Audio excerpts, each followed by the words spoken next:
Аймгийн засаг даргын намхан газраас даваа гарагийн 13 цаг тутамд аймгийн удирдах ажилтны шуурхай хурлыг зохион байгуулдаг лээ. Завх хуралдаанаар цаг үеийн шинжтэй мэдээллүүдийг өргөдөг.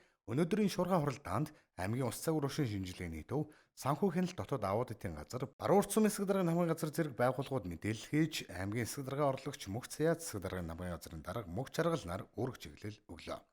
За энэ 7 өдрийн үед 10 зарим газраар хурдтамцсан, за бусад хугацаанд хурдтамцсахгүй. За 8-нд 10-11-ний өдрүүдэд салхи 7-оос 14 м хүртэл ширүүлсэн шорон шуурхай байна. За агаарын температур 10-11-д бага зэрэг өмнөх өдрөөс сэрүүс, шөнөдөө 1-ээс 6 градус, өдөртөө 11-ээс 16 градус тулсан. За бусад хугацаанд 4-өөс 9 градус, өдөртөө 19-өөс 24 градус дулаан байсан байна.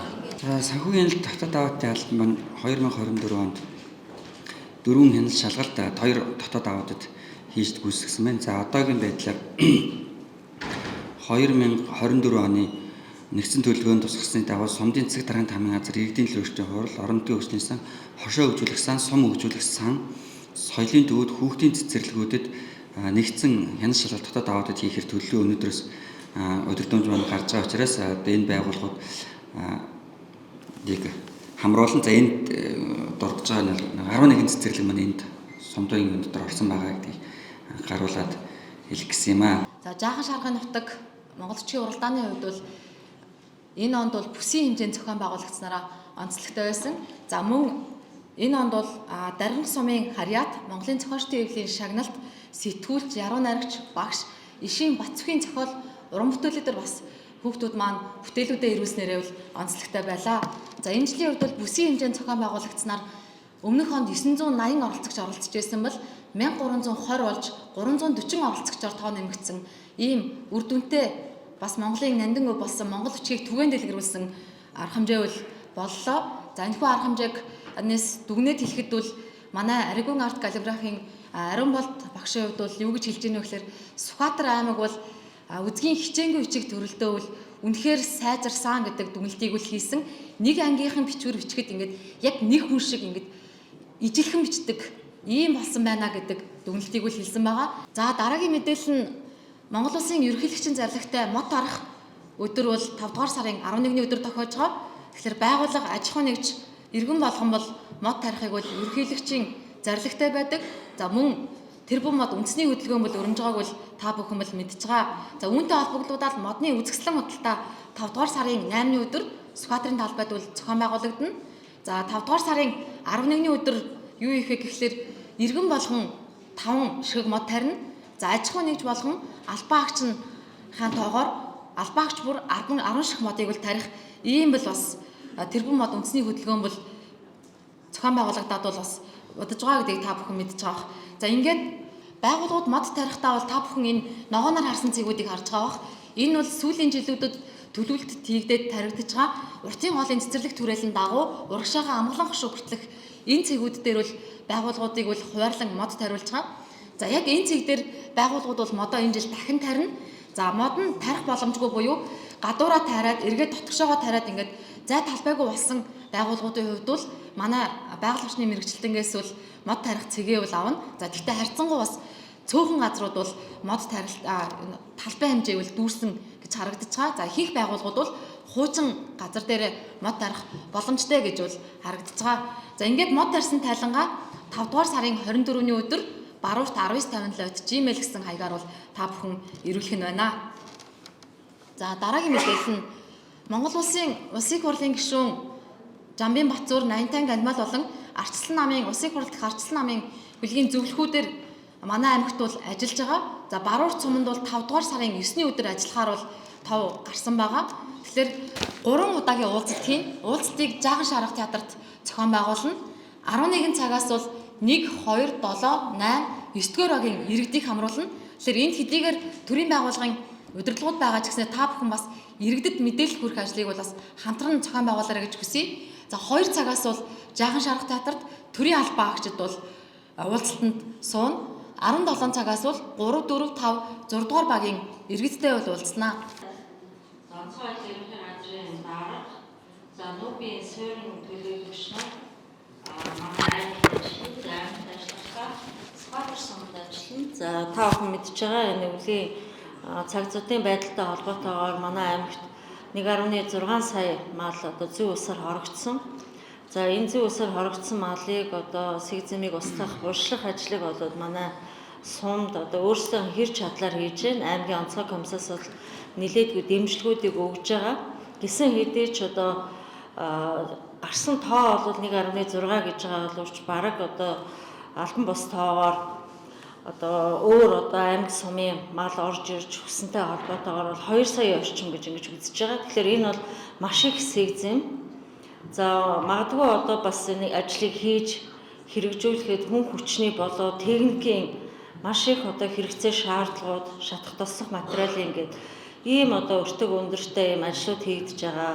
Баруун урт сумын хэмжээнд гэхэд л үндсэндээ энэ сэгзэмийн асуудалтай холбоотойгоор 40 гаруй сая төгрөг зарцуулчихад өнөөдөр ард нь гарч чадаагүй л байж байна. Яагаад вэ гэхээр манай сумдынхан маань аймгийн төрөө нүүр сүлээндээ өс тэжээлдээ орж ирэхдээ зам дагуу ердөө ингээд буулгаад хайчдаг. Энэ өвлийн байдлаар одоо бараг гарын 13-наас гитэрсэн байдалтай ийм сэгзэмийг болоор татаж авч бөөгнүүлсэн байж. За өнөөдөр өглөө өнрүүл ингээд баруун талаас ингээд сэгзэмийн үнэр үнэртэж байгаа. Энэ ингээд маш гүн ухаж ингэж булж байгаа учраас цаг зав одоо тэрэг техник хүн хүчний асуудал бол одоо үнэхээр их орж байна. За энэтэй холбоотойгоор өнөөдөр гэхэд одоо хот орчлын компани руу ахин 3 одоо тонн түвшний асуудлыг шийдвэрлэж өгсөн байж байгаа. Тэгэхээр баруун урт сум одоо өнөө маргааштай багтаад уртлынхаа хогийн цэгийг булаад дууссан болвол хойтлынхаа одоо сэгзэмийг устгах, буршлах ажлыг бол яаралтай зохион байгуулах, аймгийн мал эмнэлгийн газар очиж тэн дээр хяналт тавих, хариуцлал халдваргүйтгэлийг нь яг одоо журмын дагуу хийгдэж байгаас ахин одоо тэр асуудал сөхөгдөж яригдахгүй болох хүртэл нь хяналтыг тавьж энэ асуудлыг дуусгах асуудлыг одоо өнөөдөртөө багтааж дуусгаарай гэдэг өөрөөр чиглэлийг өгье. За шадар сайдын уулзалтан дээр бол аймгийн засаг дарга өөрөө очиж оролцсон.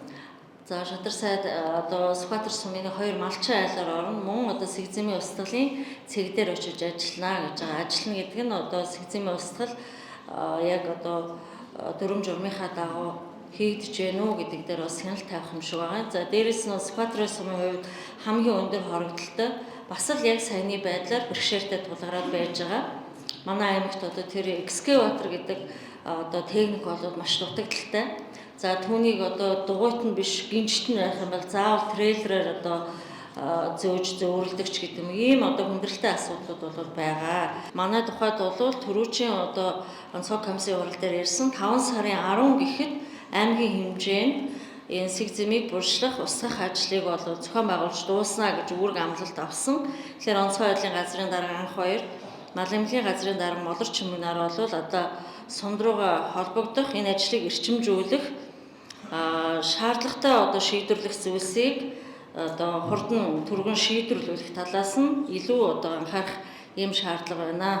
Ерөнхийлөгчийн 105 дугаар зарилгаар 5 болон 9 дугаар сарыг энэ эхлэлийн өдрүүд болгон тэмдэглэдэг. За өчигдөр 5 сарын 5-ны өдөр сумдын хэлний одлогын зөвлөлийн дарга нар болон бичиг хэргийн ажилтнууд, хэлвчгийн багш нар одоо 60 орчим хүнийг хамруулсан ийм анх дугаар зөвлөгөөн болсон хэлний одлогын зөвлөлөөс.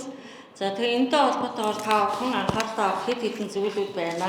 Үүнийг одоо бас зориуд бичиж тэмдэглэж авах шаардлагатай байна. За 2024 онд хэлний одлогын үндэсний зөвлөл статистикийн одоо хороотой хамтраа төрийн албан агчдын Монгол бичгийн төвшин тогтоох сорилыг авсан. За энд манай Сүхбаатар аймгийн 4012 төрийн албан агч оролцсон. Буюу 94.9% хувийн судалгаанд одоо оролцсон байна. За улсын хэмжээнд Монгол хэлний тухай хуулийг хэрэгжүүлэх Монгол бичгээс суралцахад удирдлагын манлайл дутмаг байна. Ялангуяа Сүхбаатар аймагт гэж хэлсэн. Тэгэхээр та бүхэн хэлний одлогын үндэсний зөвлөлөөс гэсэн энэ онцгойлон ясаар анхааруулгыг одоо хувьдаа анхаарах хэрэгтэй байна. За соёлын яам бол энэ Монгол хэл бичгийн хууль, за энэ журмуудтай холбоотойгоор энэ олон нийтэд сурталчлах, түгээн дэлгэрүүлэх ажлыг соёлын яам хариуцсан хийж байгаа. Орон нутгийн соёл урлагийн газар зохион байгуулна гэж байгаа. За соёлын төвийн сумдын соёлын төвүүдийг одоо энэ соён гээгэрүүлэх ажлаа гардаж хийх, чиглэлийн ажлын төлөвлөгөөнд оруулах, хасчлалын ажлын төлөвлөгөөнд оруулах ажлыг соёл урлагийн газар золгүй дарга анхааралтай авч одоо төлөвлөгөөнд оруулах, ажил зохион байгуулах, ажилд үгнэхтэй үнийг бас барьж авч хийх ийм одоо шаардлагууд байна гэдэг зүйлийг хэлээд Монгол хэлний тухай хуульд төрийн болон орон нутгийн өөрөө удирдах байгууллага 2025 оны 1-р сарын 1-ээс төрийн архив албан хэрэг хөтлөлт гэрэл үндэсний хос бичгээр хөтлөн явуулна гэж заасан байдаг. За энэ хуулийг хэрэгжүүлэх цаашид бүх нийтээр монгол хүчигт шилжих бэлтгэл ажлыг хангах үүднээс аймгийн хэлний бодлогын зөвлөлөөс 7 хоног бүр үндэсний бичгийн хичээлийг ордог. Энэ удаад Монгол улсын авиат багш Борчулуун дүрсээр ялхан бичих үгсийн хичээлийг заалаа.